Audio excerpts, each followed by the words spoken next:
The fourth draft of my novel was supposed to be the draft where everything came together, and instead it's the draft where everything fell apart. I promised you guys a video explaining everything that happened in draft 4, and here it is. If you're new here, my name is Stephanie, and I'm writing my first book, which is Project Lily. It's an adult fantasy novel, and I just finished the fourth draft, and it was quite frankly a disaster. I really do wish I was kidding, but it was the worst draft ever to write. It was painful, and I'm just really glad that it's done. I actually sat down and thought about this topic a lot. I have my notebook here. I have 3 whole pages of notes that I wrote down while I was thinking about this topic. I'm going to start off with explaining kind of the progression of what happened in terms of draft 4.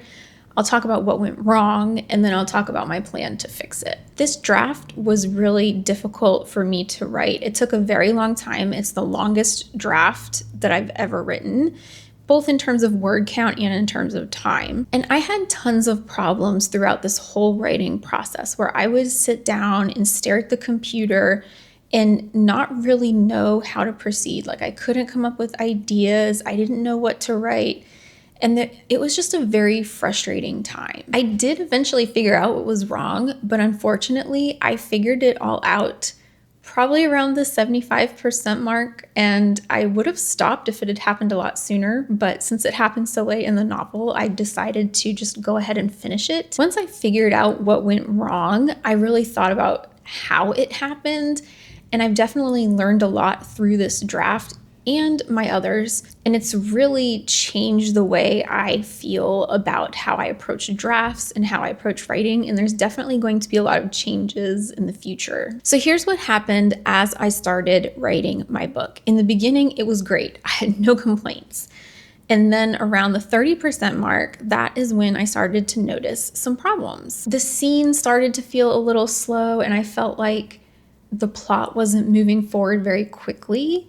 And at the time, that happens from time to time as I write, and it was just a mental note that I made to myself that, I'll probably have to fix this later at some point, but I wasn't going to sit there and dwell on it. And I said, okay, the story's going to pick back up in the next chapter or 2, and it won't be a big deal. But then around the 40 to 50% mark of my story, that's where things started to really take a turn. In between those few chapters where it got boring and then it got more interesting, it became boring again.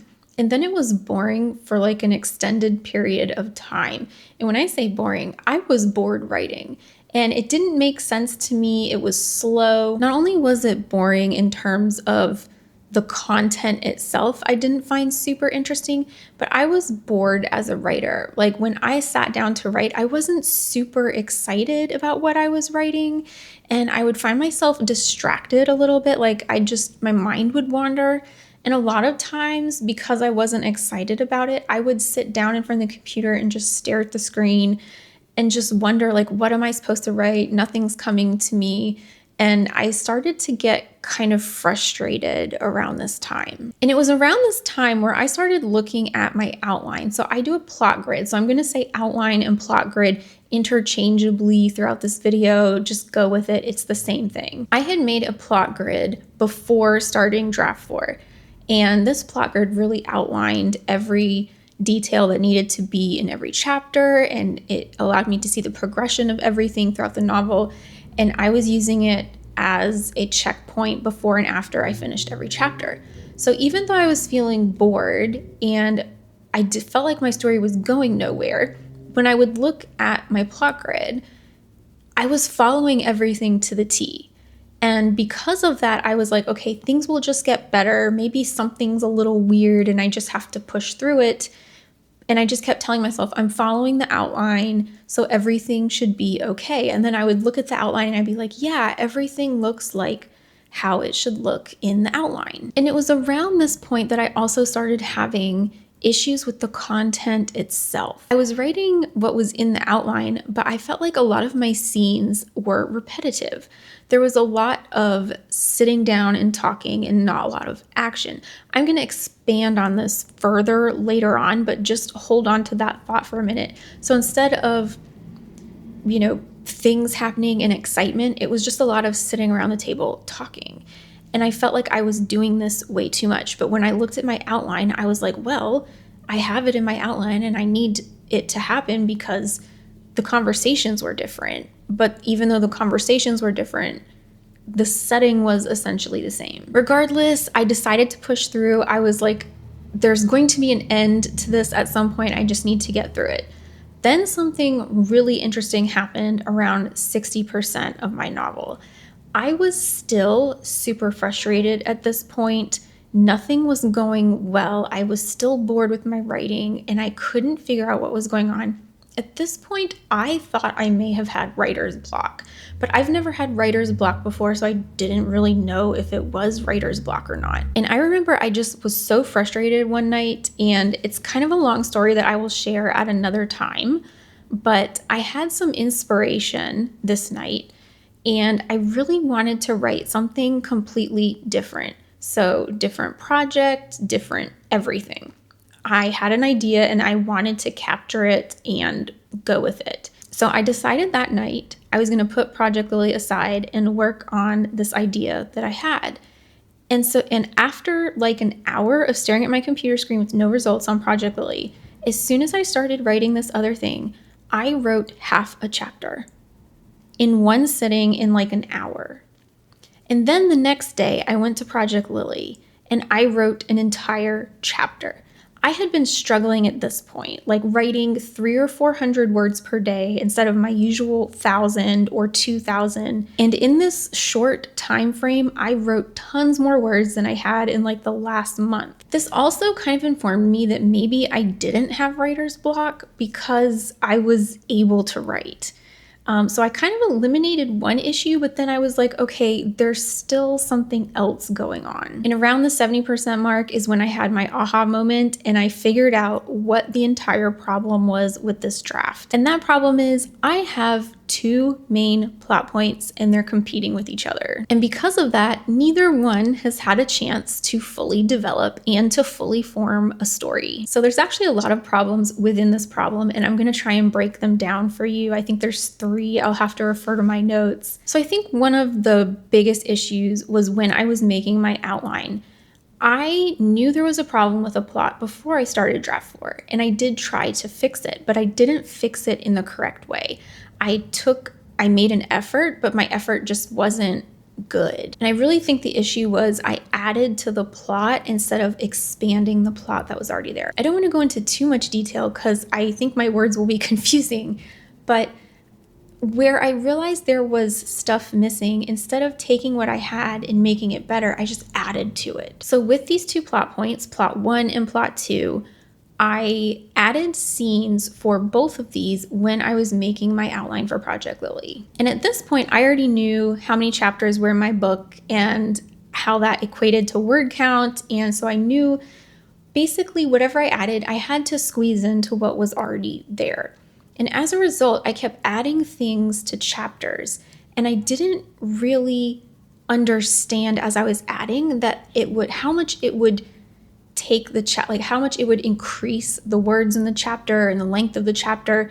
And I, as a result, crammed so much stuff into one chapter. And because of this, I couldn't see that I didn't have enough room for both plots because I basically made room for them in my outline, but I didn't, I guess, internalize or visualize what that space requirement looked like within my novel.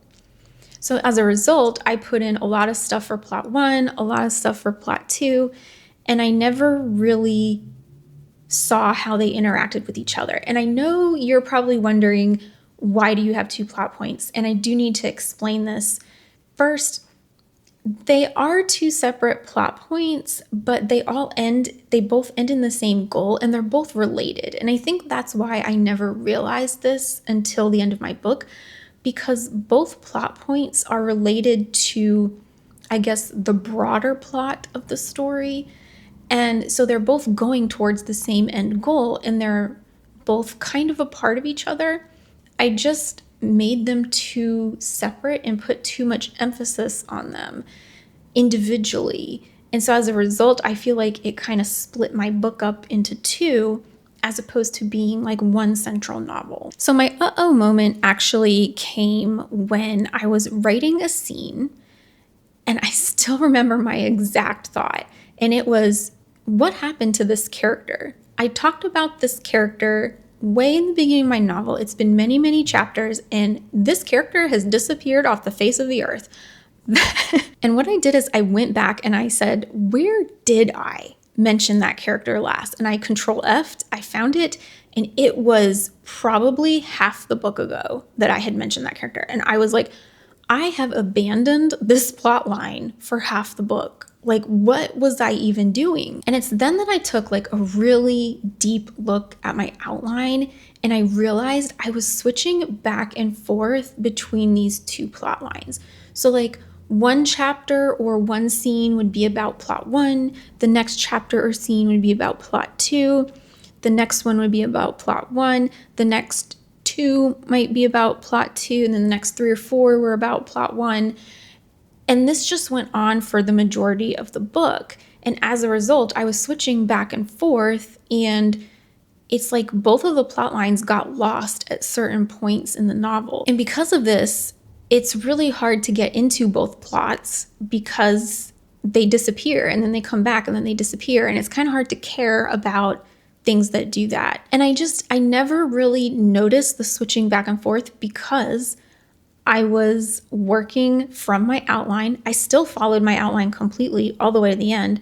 And I think because I followed it, I didn't really stop and analyze what was happening. And then second, because both of these plot lines led to the same place in the end, I was like, this has to work. They're both going towards the same place. I don't know. It was not, this realization, I'm glad I had it, but it was just kind of very disheartening when I had this realization of what happened, because it was just like, wow, I have a major problem with my story. The second problem I had in relation to my plots is that my plot grid / outline was just not complete enough. There were many places in my plot grid where even though I thought I had planned it out, I would get to that chapter while I was writing and it would say something really, really vague, like scene where character is upset about XYZ.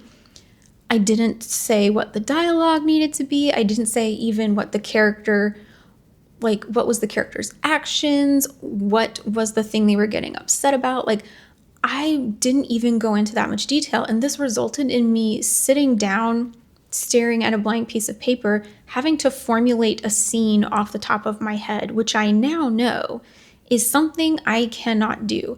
I would say 90% of the time when I try to do this, it does not work.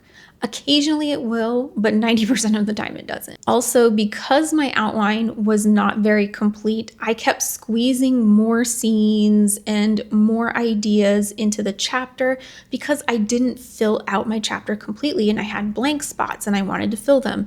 As a result, my chapters got really, really long. In this draft, I had started with 43 chapters and I ended with 51 chapters. So I added 8 chapters to this novel over the course of writing it.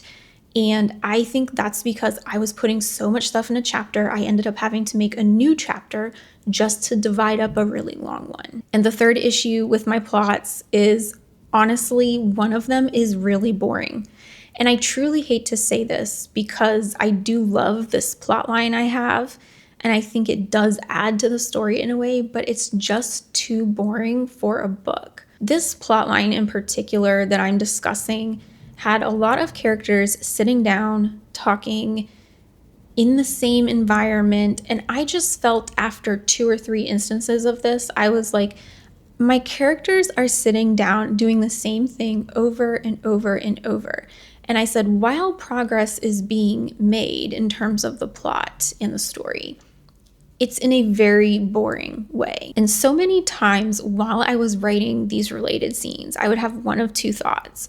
One was, this is really boring. And the other one is, I feel like I've written this many times before. This one was a really hard pill to swallow because I do love this plot line and it kind of plays an important point in my character's development. But I think it either needs to be toned down or thrown out completely just because it's not interesting. I really hate to say that, but at least I recognize that. And the reason this is so important to me is because if I'm having a really hard time writing it and I'm not finding it interesting, I know for a fact a reader is not going to find it interesting and a reader will be bored, and that's the last thing I want. So these are all the problems. How am I going to fix it? First, I'm taking a break. I am stepping away from Project Lily. I'm planning on taking a 2-month break, but it could be longer. I got so in my head with this project and so frustrated. I honestly almost stopped in the middle of the draft, but I decided to push through. But now I really need to stop. I need to there is a spider hanging down from my ceiling. Okay, but I really need to get out of my head and get out of this world. I've been in this world for 2 years and it's been on my mind all the time, and I really just need to take a step away from it for a moment. I think by separating myself from it, I will be able to come back to it refreshed, have new ideas, and I won't be so,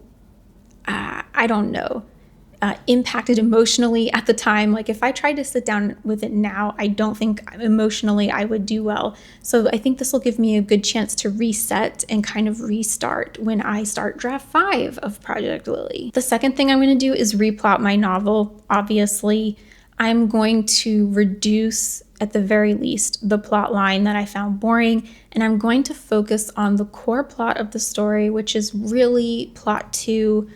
And I'm going to just redo the whole thing. I'm going to try and take everything I've written and not think about it and basically build the story from scratch. I probably will end up recycling a bunch of scenes and chapters, but I don't want to go into this with what I've already done. I want to go into this brand new, so that way I don't limit myself by what I've already done. I think part of the problem I've had while I've plotted is that I have all these scenes that I love and I don't want to cut them, and I've tried to work the plot in such a way that I get to keep all these scenes, and that's probably not the best approach. So by doing this, like starting the plot from scratch and not taking anything over in the beginning, will really help, because then I'll build a really solid plot and I'll just take what I can and bring it back. And the third thing I'm going to do is make the most complete plot grid ever. Now, plot gridding and outline, although it wasn't successful for me in the way that I wanted for draft 4, I still felt like it was a very valuable tool for me to use, and I just don't think I used it correctly. I know now I cannot come up with stuff off the top of my head, so a complete plot grid would be detailing what needs to be talked about in terms of dialogue, what needs to be described, what the characters are feeling and thinking. I need to have it very, very detailed. I just have not been detailed enough. I'm going to think through all of this, record it in my outline, and that way before I start writing, I will be able to outline in my head and have a very good, clear path. And when I sit down to write, I can actually sit down to write. I won't sit down to plan what I'm going to write and then write. And I think that's been a lot of my problem up until now. So this definitely isn't how I wanted draft 4 to go, and it's been very disappointing that it has gone this way. Even though things didn't go as planned, I definitely learned a lot. And I'm going to take everything I learned and bring it with me into the next draft. And I do have a very good plan in place for how to proceed. I'm going to make sure that I have a very good plan, and like I'm going to plan my plan, I think, before I start writing and drafting and plotting. My goal truly is with draft 5 to have a complete story that makes sense, and that when I go back to draft 6 is just minor edits or developmental editing or whatever. I really think that I learned a lot of good things in this and things that will improve my writing in the future. So I'm really hoping that when I approach draft 5 of Project Lily, I will have all the systems in place so I can write draft 5 well.